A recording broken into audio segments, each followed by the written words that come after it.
தேரைக்காலை அடுத்த திருப்பட்டினத்தில் ராமாயணத்தில் ராமருக்கு உதவி செய்த ஜடாயு சிவபெருமானை பூஜித்த தலம் அமைந்துள்ளது.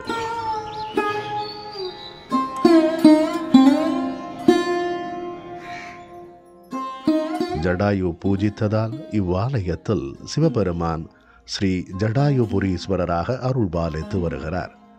இந்த ஆலயத்தில் ஆண்டுதோறும் பங்குனி மாதத்தில் ஒரு வார காலம் காலையில் சூரிய உதய நேரத்தில் சூரியனின் ஒளி இறைவன் மீது நேரடியாக விழும். அப்பொழுது சூரிய பகவான் ஸ்ரீ ஜடாயுபுரீஸ்வரரை வழிபடுவதாக கூறப்படுகிறது.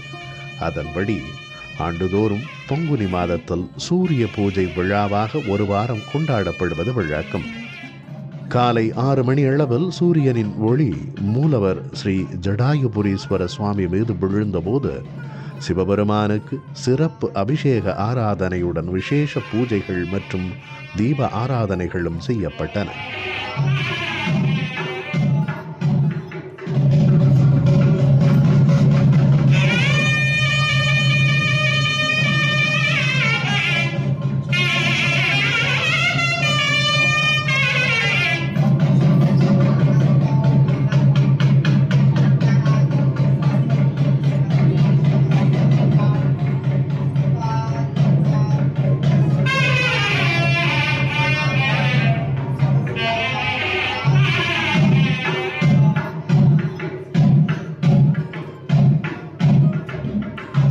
தொடர்ந்து சூரிய பகவானுக்கு தீப ஆராதனை நடைபெற்றது.